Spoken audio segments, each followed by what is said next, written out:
Doctor Gulati, delta plus variant ये अपने आप में कितना चिंताजनक है? क्योंकि जहां तक जानकारी मिल रही है 6-7 केसेस हिंदुस्तान में अभी तक इस वेरिएंट के सामने आ चुके हैं। अब यह भी कहा जा रहा है कि महाराष्ट्र में जो थर्ड वेव आने वाली है उसका एक बड़ा रीजन ये वेरिएंट हो सकता है। ये अपने आप में कितना चिंताजनक है?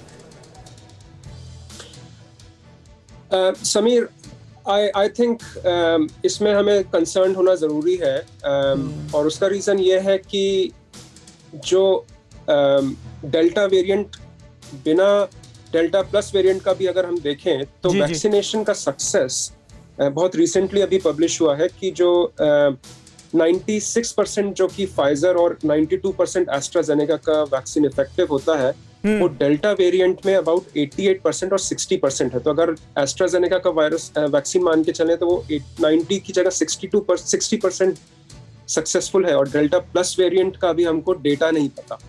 अच्छा। तो ये जरूर चिंताजनक है, क्योंकि इसके लिए केवल प्रिकॉशन यही रहेगा कि हम जैसे बाकी स्पीकर्स ने बताया कोविड अप्रोप्रिएट बिहेवियर मेंटेन करें, क्योंकि इसके लिए प्रोटेक्शन हमें नहीं हो पाएगा। और अगेन, जितने वायरस म्यूटेट होते हैं उनका एक फीचर जरूर होता है कि वो ज्यादा ट्रांसमिसेबल होते हैं, वो ज्यादा इजीली स्प्रेड होते हैं और ज्यादा विरुलेंट या ज्यादा डेंजरस पोटेंट भी हो सकते हैं। अभी इसका कहना मुश्किल रहेगा, बट ये जरूर चिंताजनक बात है, क्योंकि यही वेरिएंट अभी डेल्टा वेरिएंट यूके के अंदर 90% जो वेरिएंट अभी प्रेवलेंट है वो डेल्टा वेरिएंट है, और इंडिया में अगर डेल्टा प्लस वेरिएंट आगे बढ़ा तो हम वही थर्ड वेव, फोर्थ वेव और ये सिलसिले में थोड़ा और डॉक्टर गुलाटी, जिस तरह से यूनाइटेड किंगडम में, जिस तरह से ब्रिटेन में केसेस बढ़ते जा रहे हैं, यहां पर भी ये बातें हो रही हैं कि देखिए ब्रिटेन में केसेस लगातार बढ़ रहे हैं, ये थर्ड वेव का असर है और वो थर्ड वेव अब यहां पर भी आ सकती है।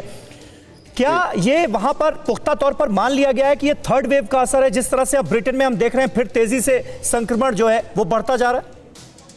जी बिल्कुल, थर्ड वेव की बिल्कुल यहाँ पे चिंता है, और इसी रीजन से 4 हफ्ते जो हमारा लॉकडाउन यहाँ पे खुलने वाला था, स्टेजेस में खुल रहा है। तो जो लास्ट स्टेज खुलनी थी लॉकडाउन की, जिसमें कि फुल लॉकडाउन खुलता है, उसको बढ़ा दिया गया। तो वो 21 जून की जगह 19 जुलाई को पोस्टपोन किया। और उसका रीजन ये है कि वैक्सीनेशन रेट जो हर्ड इम्यूनिटी अचीव करने के लिए रहेगा, यहाँ पे अभी करीब 55% वैक्सीनेशन रेट हो चुका है।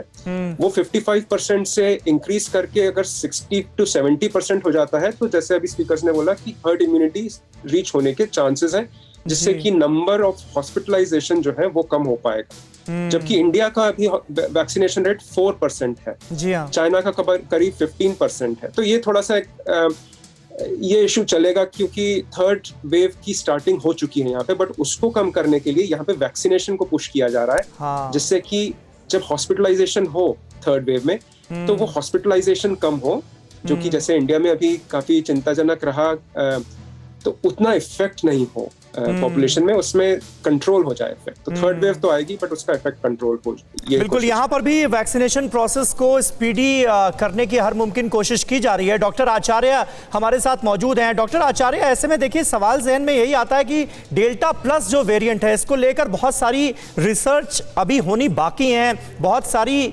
चीजें सामने आनी बाकी हैं। ऐसे में क्या हम ये मानकर चलें कि यहाँ पर तो भाई कोवैक्सीन लगाई जा रही है, कोविशील्ड लगाई जा रही है, ये 2 वैक्सीन लगवाने वाले, इनकी दोनों डोज लेने वाले, पूरी तरह से वैक्सीनेट होने वाले, क्या इस वेरिएंट से भी सेफ हैं?